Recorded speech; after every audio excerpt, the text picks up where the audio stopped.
Cherargei, with that way of prosecuting business, you will be finding yourself not in the best position going forward. I am not threatening you. I am telling you as the chair, I'm cautioning you, a power that has been given to me by the standing orders. Senator Wamatinga. Thank you very much, Mr. Speaker, sir.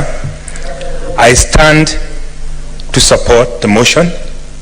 Mr. Speaker, sir, let me start by saying that whenever I close that bar, or any other senator closes that bar, I do not look at them in terms of gender. I look at them like honorable members of this House. Mr. Speaker, sir, I'm a businessman and I know where we have organizational structures.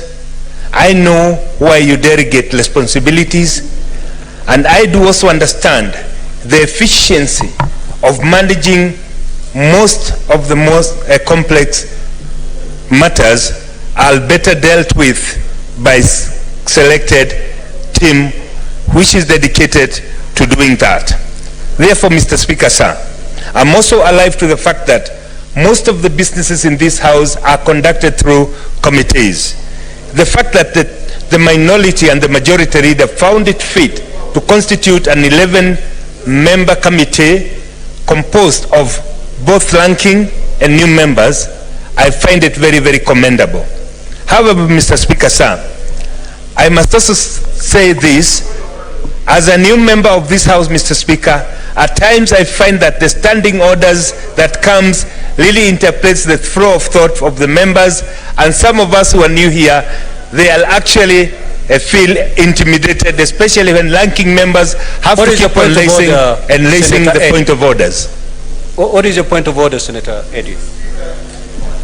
Mr. Speaker, I don't know whether you've just noticed Honorable Senator Cherargei crossing the floor without honoring the simple orders of this House and not bowing to the Speaker.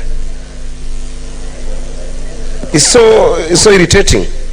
Senator Cherargei, have your seat.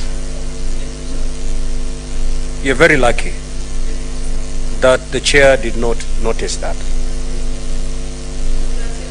But going forward, Senator Cherargei, you're becoming a habitual disorderly senator. I can caution you for so many times, but a time will come when I may have to ask you to leave the chambers. The next time I rise on my feet to address you, I'll be sending you out of the chambers. Kindly proceed, Senator Wamatinga. Thank you very much, Mr. Speaker, sir. That's exactly why I think going the committee way would actually be the most efficient way of doing this, because some members, without wanting to refer to any senator, have become habitual disturbers that they'll never let anybody finish anything, which is actually quite unfortunate. What I was saying, Mr. Speaker, sir, in business world, why we form special teams is because you want to be efficient, you want to be thorough. It would be almost impossible, Mr. Speaker, sir, to peruse all the documents there as a plenary here. I think the questions that will arise, Mr. Speaker, sir, will take ages to complete. Therefore, Mr. Speaker, sir, this process is time-bound. There is time after which it must be finished. That will not be possible, Mr. Speaker, sir, if you go the committee way. Finally, Mr. Speaker, sir, I would want to urge the House, as it has been said before, nobody is locked out from attending any proceedings of the committee. If you are so passionate about following the proceedings or being part of it, then I think it is still open to go and be a part of the 11-member committee without actually assuming that if your name misses on the list, then we do not stand a chance of delivering what would be fair. Mr. Speaker, sir, finally I would want to believe that when the committee presents its report in the House, we have a chance to also give our input depending on the findings. I therefore think that it would, for the sake of time, and this being Christmas period where most of us will be engaged elsewhere, I think it is best we go the committee way so that they can dedicate the time and the resources that are required so that they can come up with the findings within the required time. I therefore stand to support. Thank you, Mr. Speaker. Senator Musonsi. Thank you, Mr. Speaker, for the opportunity to also raise my voice on this motion. Mr. Speaker, I was very sympathetic to the Cherargei group, but you know, he gave up very fast. And now I can see many of the members who have reason to speak are in support of the committee option. So I also support the committee option, but allow me to make a few comments on the merits of the committee of the whole House. Mr. Speaker, as it was pointed out by Senator Onyonka, that this would have been an opportunity for the new senators to get to understand how the process works if we did a committee of the whole House. So I'm sure maybe they can attend the committee sessions as friends of the committee and learn. Mr. Speaker, also, I've looked at various democratic jurisdiction where impeachment processes are conducted by the committee of the whole.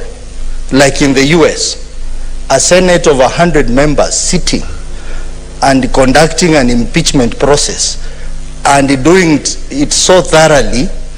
I think it's something that this Senate will have to learn to do, so that in future, when we have a committee of the whole House, we are able to do a neat job without having to subject the process just to a few members who can do it. Thirdly, Mr. Speaker, I think we also need to relook at our standing orders, because, you know, impeachment is a very important accountability and oversight tool that we use to provide checks and balances in our counties. And I've looked at the names proposed, and the member, the senator for Meru, is not included among the members.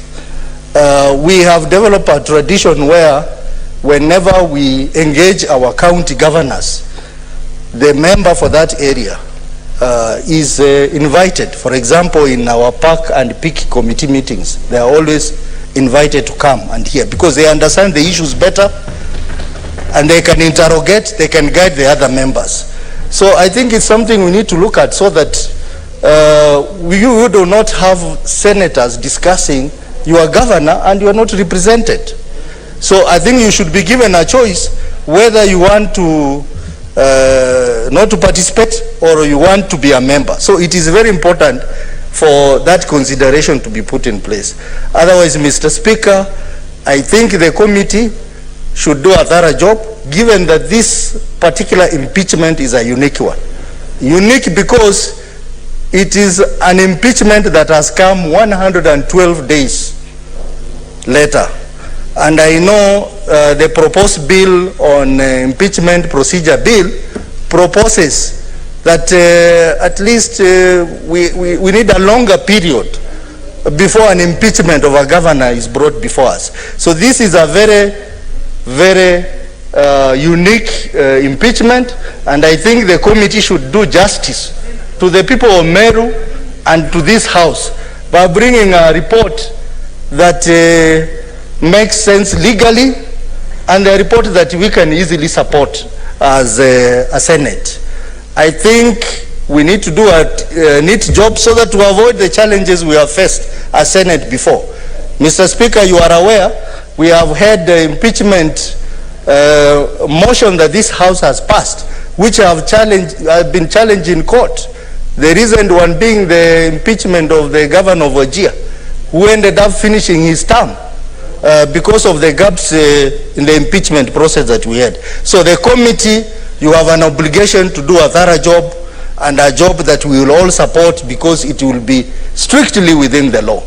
So for those few remarks, Mr. Speaker, I belatedly support the formation of a select committee of 11 people, and I encourage maybe in future we should do more bipartisan process on such a matter, so that we don't have contestations on the floor of the House on a simple matter that we would have taken very short time, Mr. Speaker. Honorable Senators, we are not doing very well time-wise, and I can still see at the dashboard here that we still have a number of senators who still want to speak to this motion. With your concurrence again, can we reduce the time to 2 minutes? Yes. So that we don't shut, because at some point we may have to shut some of you, and I don't think that's, I think 2 minutes. Do I have your concurrence? Yes. Good. Senator Kathuri Murungi.